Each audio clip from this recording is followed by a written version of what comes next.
আসসালামু আলাইকুম। Hi viewers, কেমন আছেন সবাই? আশা করছি অনেক অনেক ভালো আছেন আপনারা। আমি আল্লাহর রহমতে অনেক ভালো আছি। Welcome to Sharmi's life, Bangladeshi American blogger. সবাইকে বসন্তের শুভেচ্ছা জানিয়ে শুরু করছি আমার আজকে ব্লগটা। তো আমেরিকাতে কিন্তু বসন্তকাল পড়ে গেছে, আর অন্য এক জায়গায় কিন্তু বসন্ত উৎসবও হচ্ছে। তো আসলে এই সপ্তাহটা জুড়েই কোনো বৃষ্টিও ছিল না, স্নো ছিল না, পুরা দমে সামার যাচ্ছে।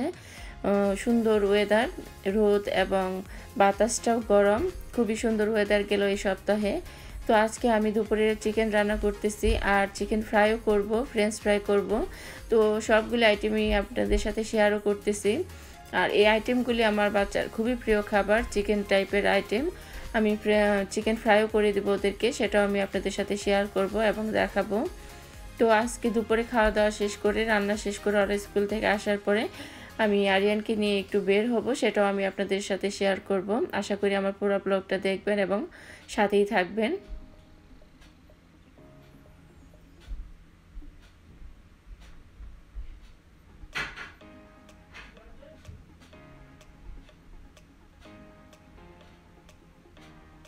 তো চিকেনটা আমি ভালোভাবে কষিয়ে নিচ্ছি, আর চিকেন রান্না করতে কিন্তু বেশিটা সময়ও লাগে না। আর আমি চিকেন রান্না তো দেখিয়েছি অনেকবার, সেজন্য দেখালাম না তেমন একটা। তো আমি চিকেনটা ভালোভাবে কষিয়ে তারপরে এর মধ্যে একটু পানি অ্যাড করে দিয়েছিলাম। তো আমার চিকেনটা কিন্তু হয়েও গেছে। এই যে চিকেন রান্না হয়ে গেছে। এখন আমি ফ্রাই চিকেনটা, সেটা আমি আপনাদেরকে পুরাটা দেখাবো।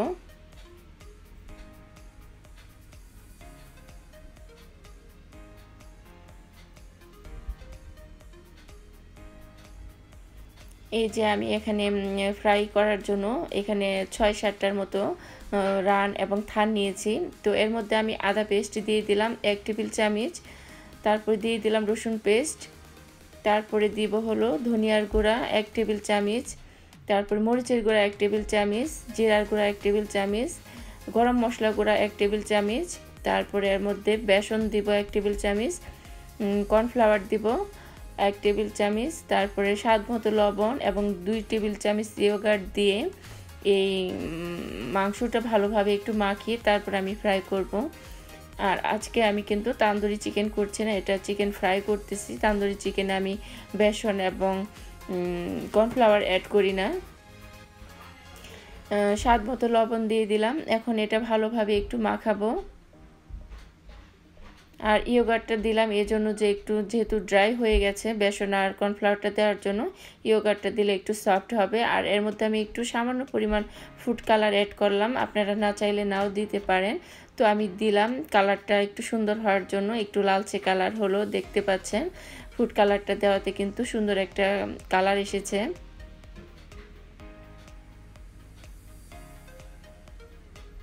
এটা আমি 10 মিনিটের মতো মাখিয়ে রেখে দিলাম, তারপরে আমি ফ্রাই করব। তো এই যে ফ্রাই প্যানে আমি তেল দেওয়ার পরে একটু সামান্য বাটারও দিয়ে দিলাম। আপনারা যদি কেউ বাটার না খেতে চান, বাটার নাও দিতে পারেন। তো আমি চিকেন ফ্রাই করলে একটু সাথে তেলের সাথে বাটার অ্যাড করি, কারণ বাটারটা দিলে আমার কাছে একটু সুন্দর একটা স্মেল আসে আর খেতেও ভালো লাগে। সেজন্য আমি সবসময় চিকেন ফ্রাই করলে সাথে বাটারটা অ্যাড করি। তো ওই পাশটা যখন ব্রাউন কালার হয়ে যাবে, তখন আমি একটা একটা করে উল্টায় দিব।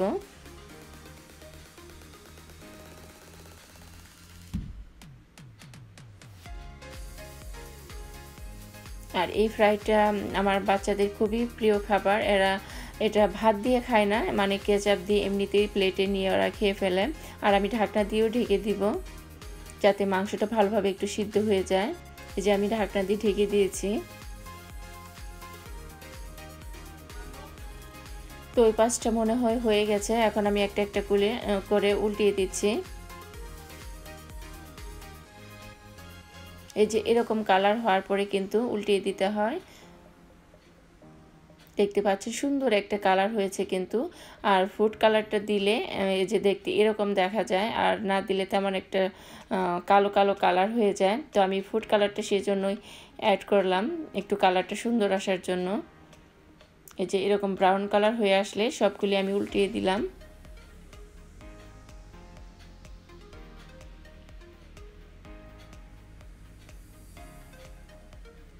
ঢাকনা দিয়ে ঢেকে দিলে হয় কি মাংসটা ভালোভাবে একটু সিদ্ধ হয়ে যায়। আর জালটা কিন্তু আমি মিডিয়ামে রেখেই ভাজতেছি। ফ্রেঞ্চ ফ্রাইও করব বাচ্চাদের জন্য। আজকে আমি বাচ্চাদের প্রিয় খাবারগুলি রান্না করলাম, তাতে ওরা স্কুল থেকে এসে খাবে এবং খুশিও হবে। তো এই যে আমার চিকেন ফ্রাইটা কিন্তু হয়ে গেছে। এখন আমি এটা আরেকটু উল্টিয়ে দিব, আরেকবার উল্টানোর পরে সবগুলি একটা প্লেটে নামিয়ে নিব। এই যে ওই পাশটা সুন্দর হয়ে গেছে আর মাংসটাও সিদ্ধ হয়ে গেছে। বাটার দেওয়াতে সুন্দর একটা স্মেল আসতেছে এই ফ্রাই থেকে।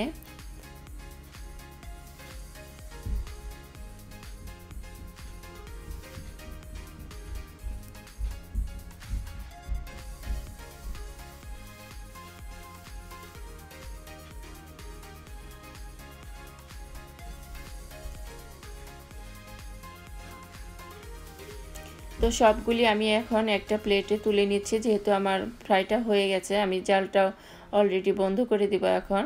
আর এর চেয়ে বেশি মানে ভাজবো না, তাতে কিন্তু পুড়ে যাবে তখন। তো একটা প্লেটে আমি সবগুলি তুলে নিয়েছি। এই যে এরকম কালার হয়েছে আর খেতে খুবই ভালো হয়েছিল, খুব মজা হয়েছিল, টেস্টি হয়েছিল, অনেক সুন্দর একটা ফ্রাই হয়েছিল। এটা আমার বাচ্চারা ভাত দিয়ে খাবে না, এটা হট সস সেটা দিয়ে খাবে, কেচাপ দিয়ে খাবে।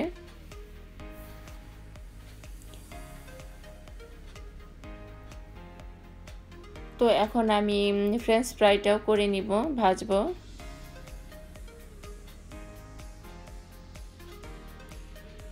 আসলে সব বাচ্চারাই কিন্তু এই টাইপের খাবার খুবই ভালোবাসে খেতে। আমার বাচ্চারা তো অনেক পছন্দ করে। তো এই যে আমি এখন ফ্রেঞ্চ ফ্রাইটাও করে নিচ্ছি, অল্প একটু তেলে ভাজতেছি। আর এটা শুধু ফ্রিজে ছিল, আমি শুধু একটু ভেজে নিচ্ছি।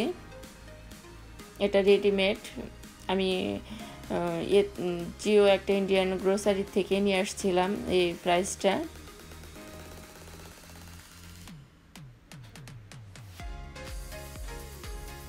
তো এই যে আমার ফ্রাইগুলিও ভাজা হয়ে গেছে। আর বাচ্চারা স্কুল থেকে চলে আসছে, আসার পর ওরা খাওয়া দাওয়া করে আমি এই যে আরিয়ানকে নিয়ে একটু বের হলাম, এই পার্কেতে আসলাম। আর এই পার্কে কিন্তু বাংলাদেশিদের মেলা, শনিবার রবিবার করে তো মানে বাংলাদেশিদের কি বলবো, মনে হয় সব বাংলাদেশি একখানে হয়ে যায় এখানে। এই পার্কটা খুবই জমজমাট একটা পার্ক। এখানে অন্য দেশিরাও আসে, তবে অন্য দেশের চেয়ে বাংলাদেশিদের বেশি দেখতে পাবেন এই পার্কে আসলে। আর এই পার্কের আশেপাশে যে বাড়িগুলা, সেটা কিন্তু সব বাঙালিদের বাসা। এই এলাকাটা বাঙালি পাড়াই বলতে পারেন। এখানে আসলে মানে যত দেশের বাংলাদেশি আছে এখানে আছে। আর এটা বাংলাদেশিদের পার্কই বলা চলে। এই পার্কে আসলে মানে সবসময় বাংলাদেশি বেশি দেখতে পাবেন। আর বসন্ত যেহেতু পড়ে গেছে, বাংলাদেশিরা অলরেডি কিন্তু বসন্ত উৎসব পালন করা শুরু করেও দিয়েছে। আর এই পার্কে কিন্তু বসন্ত উৎসবগুলি হয় সব সময়, যে কোনো অনুষ্ঠানও এই পার্কে ওরা করে থাকে। বিভিন্ন বৈশাখী মেলা, তারপরে পিকনিকও হয় মাঝে মধ্যে, যে কোনো ছোটোখাটো পিকনিক টাইপের এখানে এই পার্কে হয়। তারপরে বৈশাখী মেলাগুলি হয়, বিভিন্ন প্রোগ্রাম এই পার্কে হয়। আর ঈদের যে নামাজটা আমরা পড়ি, সেটাও কিন্তু এই পার্কেই নামাজটা আমরা পড়ি, মানে পড়া হয় এই পার্কেই, ব্যবস্থা করা হয় ঈদের নামাজগুলি। খুব বিশাল বড় একটা পার্ক, যেখানে বাচ্চাদের খেলার জায়গা, আর অন্য সাইডে কিন্তু মানে মাঠের মতো একটা জায়গা। ওখানে আরও বাচ্চারা বল খেলতেছে, কেউ ক্রিকেট খেলতেছে। আর এটা ছোট বাচ্চাদের খেলার জায়গা এখানে। আর এই যে দেখতে পাচ্ছেন অনেক বাংলাদেশি কিন্তু এসেছে।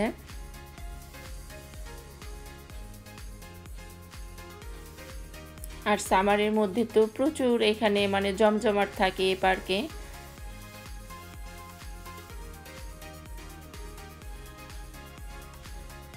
আরিয়ান কিন্তু এই যে খেলতেছে, ও পার্কে এসে খুব খুশি।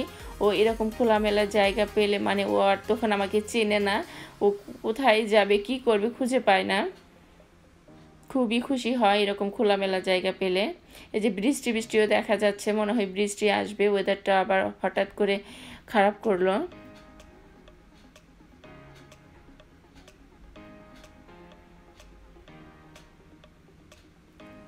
সবাই তাদের বাচ্চাদেরকে নিয়ে আসে, যত বাংলাদেশি আছেন। এই যে আরেকটা বাংলাদেশি দেখতে পাচ্ছেন, মানে এই পার্কের পাশ দিয়ে প্রচুর বাংলাদেশিদের বাসা।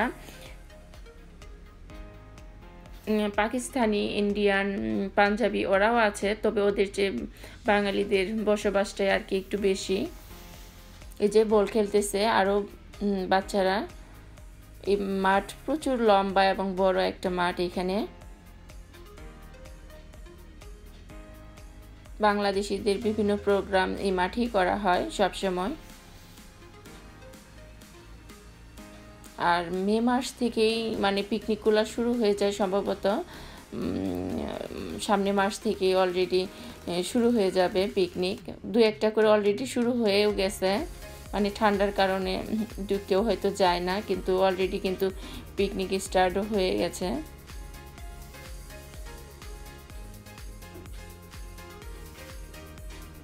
এই যে আরিয়ান দোলনায় উঠেছে, ও খেলতেছে।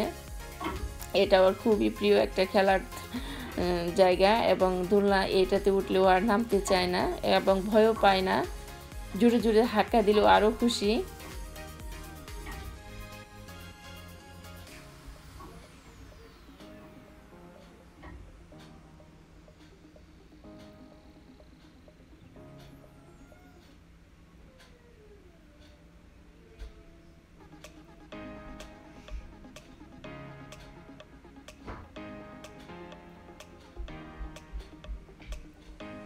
শীতের সময় যেমন ভালো লাগে, সামারের টাইমে কিন্তু তার চেয়ে আরও বেশি ভালো লাগে।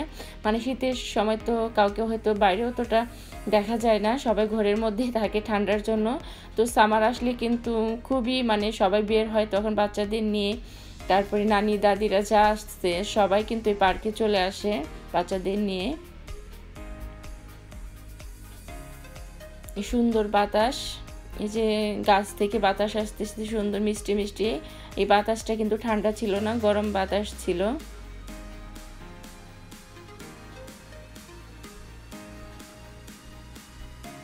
যারা বাংলাদেশে আছেন তাদের দেখলে কিন্তু খুবই ভালো লাগবে। এটা হচ্ছে আমেরিকা পার্ক, খুবই সুন্দর একটা বাংলাদেশিদের পার্কের ব্যবস্থাও করেছে।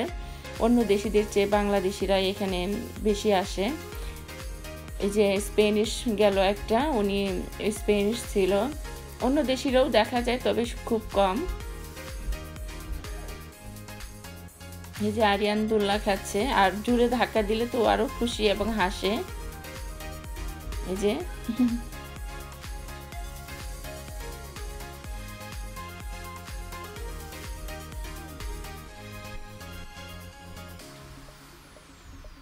আর গরমের মধ্যে আমি প্রতি সপ্তাহে চেষ্টা করি বাচ্চাদের নিয়ে এরকম পার্কে এবং খোলামেলায় জায়গায় ওদেরকে নিয়ে বেড়াতে। আমার হাজব্যান্ডও পছন্দ করে বাচ্চাদের নিয়ে মাঝে মধ্যে দূরে কোথাও নিয়ে ওদেরকে বল খেলিয়ে নিয়ে আসে, বাস্কেটবল খেলতে যায় আর কি সামার টাইমে। শীতের সময় তো মানে কোথাও যাওয়া গেল না। তো ইনশাআল্লাহ সব কিছু আপনাদের সাথে শেয়ার করব যদি ভালো থাকি, সুস্থ থাকি। তো এই যে আরিয়ান খেলতেছে, ও বাসায় যেতে চাচ্ছে না। আর সন্ধ্যা হয়ে আসতেছিল, আমি 5:30টার দিকে পার্কে গিয়েছিলাম, এসেছিলাম 6:30 7টার দিকে। তো আজকে ব্লগটা আমি এখানেই শেষ করছি। আপনারা সবাই ভালো থাকেন, সুস্থ থাকেন, আল্লাহ হাফেজ।